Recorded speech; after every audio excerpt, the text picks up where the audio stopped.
There are some vendors on the street shouting out loud what they're selling, and this guy is selling avocados. 咁如果你聽到出邊有男人聲喺度嗌咧，其實就係咧呢度係興咧，佢哋推車賣生果啊咁樣樣啦，咁佢哋就會推住架車喺條街度大嗌咧，佢哋賣緊啲乜嘢？咁呢個叔叔而家賣緊嘅咧就係牛油果，咁佢就嗌緊牛油果呢個聲咁樣樣啦，咁係啦，咁基本上啲人聽到咁，可能佢哋就會即係出去入佢啊，或者即係同佢講價咁，或者落街買啊咁樣樣咯。Okay, so I am going to start right out into reading, and then I will tell you about my morning. 好，咁我哋讀咗書先，跟住咧就講下我今朝早做咗啲乜嘢。Read to Resist, Day 211. 當閱讀也是抗爭，第211日。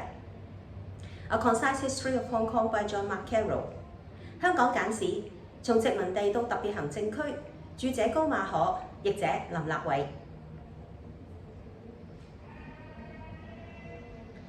Sociologists have attributed this obsession with social status mainly to how, whatever their claims and pretensions to the contrary, most Britons in Hong Kong actually came from the British middle class. There was no real aristocracy, and unlike in British colonies such as India, British officials and traders in Hong Kong were relatively equal in social status. Even working-class whites generally were foremen or supervisors, so they always had Chinese below them. This obsession with social status within the European community caused the creations of social clubs and interest groups which strengthened the European community by providing recognized patterns of behavior and determining the means and rules for leadership, rather than weaken the cohesiveness of the European community. The many social divisions helped the community maintain a sense of unity in an alien and confusing culture. 社會學家認為，香港的英國人之所以如此執迷於社會地位，主要因為大多數香港英國人其實是來自英國中產階級，儘管他們不願承認並假裝並非如此。香港跟印度那些英國殖民地不同，此地沒有真正的貴族。香港的英國官員和商人在社會地位上頗為平等，就算是勞動階層的白人，一般都是擔任工頭或監工，所以通常有華人下屬。由於歐籍人對於社會地位如此沉溺，社交俱樂部和利益團體就應運而生。他們提供了一些受認可的行為模式，並規定領導的方式和準則，令歐籍人共同體更形強化。歐籍人身處一種他們感到陌生和莫名其妙的文化之中，他們之間的眾多社會分野不但沒有削弱凝聚力，反而令這個社群得以維持團結感。So this is the reading of today. 咁我哋今日讀到呢度啦。咁 so it mentions something about like sociology. 咁而家又講到啲社會學啦咁樣樣。So this kind of like the idea of like how even though there is still kind of like a segregation or like a classification between or among the Europeans, it will still help them to have this kind of solidarity or a sense of belonging within their own community. 咁我覺得好有趣，即係佢提到就係咧，即係雖然呢啲英國人佢哋或者歐籍人本身之間都仲有一啲地位嘅分歧啊，或者即係佢哋自己嘅社區裏面都仲有分即係階級諸如此類都好啦，但係咧其實反而咧，因為咁樣咧，先至令到佢哋更加咧即係覺得咧自己係即係一班人，佢哋有翻自己嘅一啲嘢咁樣樣。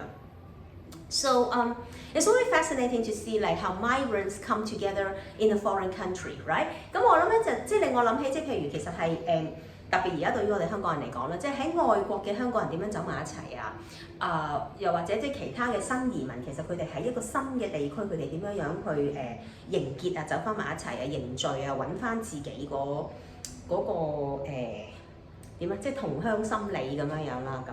So and this is also like this idea of like coming into a new culture country, but also trying to maintain a sense of like root or like own identity, but at the same time sort of like rejecting almost like the local kind of culture or identity. 咁我覺得好有趣就係好多時候可能其實所謂移民啊，或者即係去另一個地方，咁當然佢哋係殖民者就更加即係有少少唔同啦，即係咁樣樣。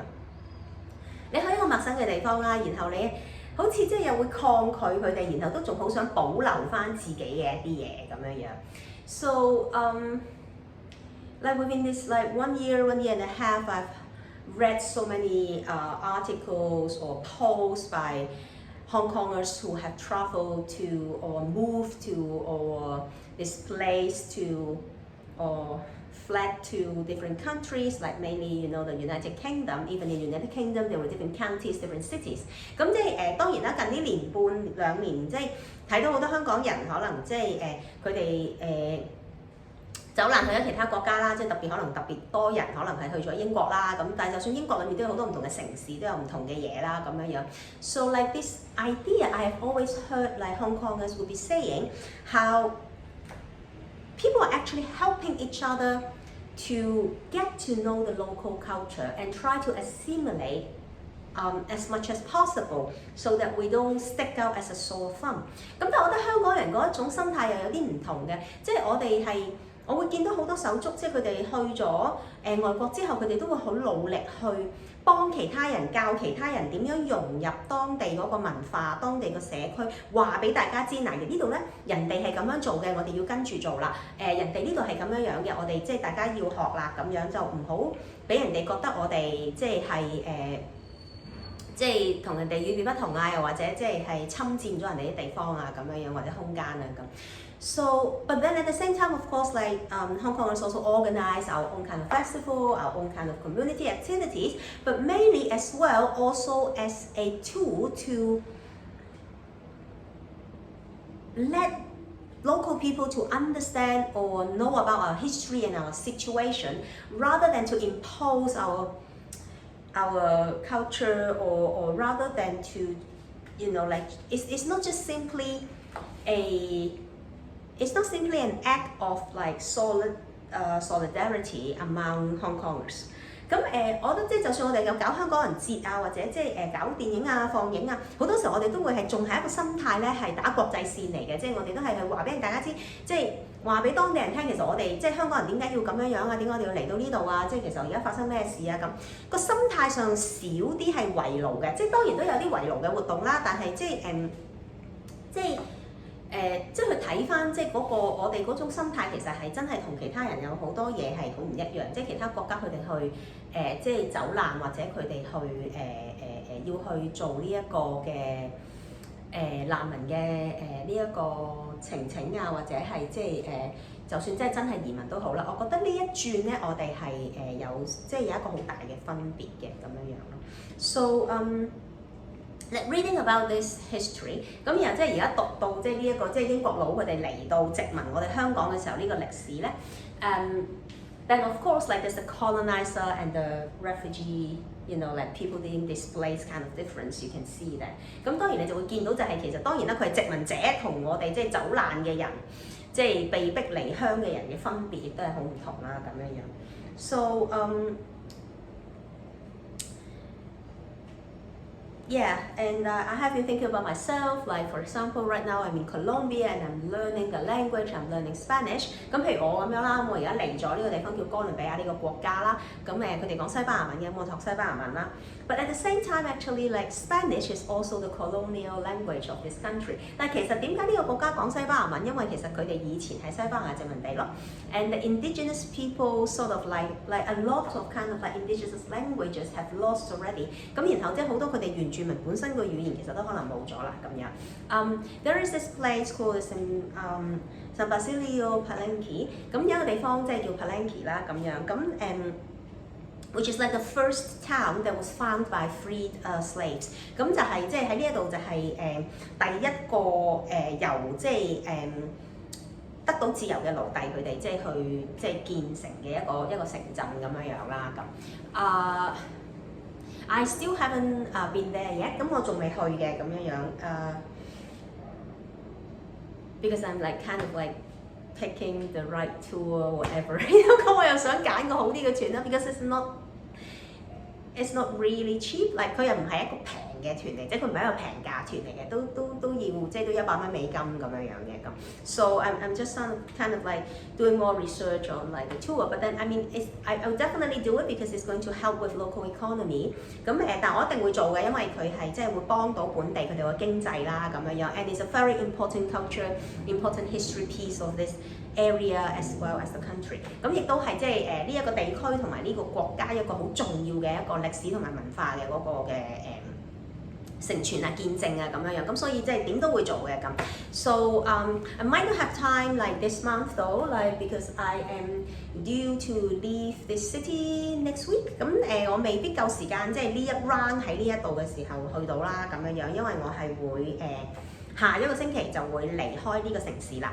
And then I will be in another city, and then I will be yet another city again before like if I can extend my visa, then I'll probably most likely I will return here。咁我基本上下個月去另一個城市啦，然後再下一個月去另一個城市啦。咁然後如果我延期嗰個visa 係成功嘅話咧，咁我就應該係我都係想翻嚟嘅，我都仲係好中意呢度嘅咁樣。So we'll see though, like I'm not planning that far away now。咁我而家唔係幾會咧，即係我計劃得好長遠咁樣樣 because life is changing every day。因為咧每一日都有變化嘅，咁我哋就係活在當下啦，真係。So really like seizing the day and just like going with the flow right now。Yeah, but anyway, like this is like part of the thing that I would love to come back and do it, and I'm quite confident that I will be coming back。咁我都幾相信我都係會翻嚟嘅，真係咁really love this city， 我好中意呢度，我覺得好自在啦，我覺得好I'm feeling at home, I'm feeling at ease。我覺得呢度即係好似好係我嘅地方咁樣樣啦。Which actually like it's been a long time that I have felt this sort of like belonging, you know, like this sense of belonging。咁我都幾耐冇一種咁樣嘅歸屬感，即係一落地喺呢個地方就覺得好正，我中意呢度咁樣樣。So let's see. There are different ways to stay permanently or to get a residence permit in Colombia。